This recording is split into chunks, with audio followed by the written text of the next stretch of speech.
ကျွန်တော်မှာဖဲတုပ်လေးတစ်ထုပ်ရှိတယ်ဒီဖဲတုပ်လေးကိုကလပန်ထိုးလိုက်မယ်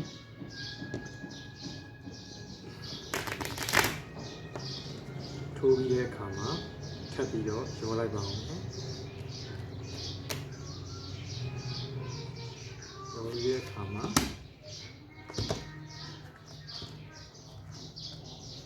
ဘယ်လိုပဲကလပန်ထိုးထိုးဘယ်လိုပဲရောရောနောက်ဆုံးမှာတော့ကျွန်တော်အေးလေးလေးချက်ကိုရှာပြနိုင်တယ်ပေါ့အဲဒီအေးလေးလေးချက်ကိုလေးချက်တီးတန်းကိုပဲအပြင်မှာထုတ်လိုက်မယ်ဒီမှာဆိုရင် A spade A အသေးပုံ A club A diamond အမှာ A spade ကိုယူလိုက်တယ်ယူပြီးတော့ကျွန်တော်လက်ထဲဒီလိုထည့်လိုက်တယ်A အသေးပုံယူတယ်ထည့်လိုက်တယ် A ညင်းကိုယူတယ်ထည့်လိုက်တယ်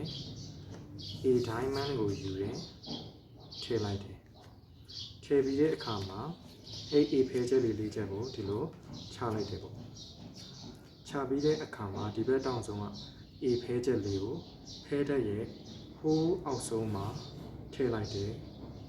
အောက်ဆုံးမှာထည့်လိုက်တယ်ထည့်ပြီးတဲ့အခါမှာလက်ဖြောက်လေးတစ်ချက်တီးလိုက်တာနဲ့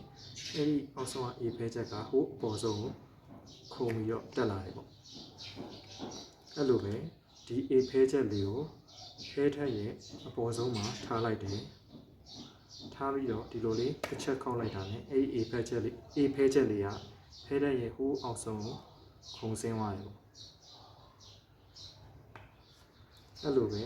ဒီ A ဖဲချက်လေးကိုဒီဖဲတဲ့ပြောင်းမြန်ဟောနော်ဒီဖဲတဲ့ပြောင်းမြန်အတိုင်းကိုပဲဒီထည့်လိုက်တယ်ဒီလိုလေးထည့်လိုက်တယ်ပေါ့ထည့်ပြီးတော့လက်ဖြောက်လေးတစ်ချက်တီးလိုက်တာနဲ့အဲ့ဒီ A ဖဲချက်လေးကဖဲတဲ့ရဲ့ဟိုးအပေါ်ဆုံးပြန်ပြီးတော့ခုံတက်သွားတယ်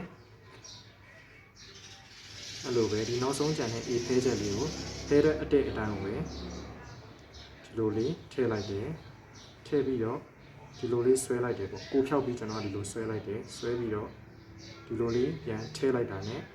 ဘာတွေထူးခြားသွားမလဲကြည့်ကြည့်ရအောင်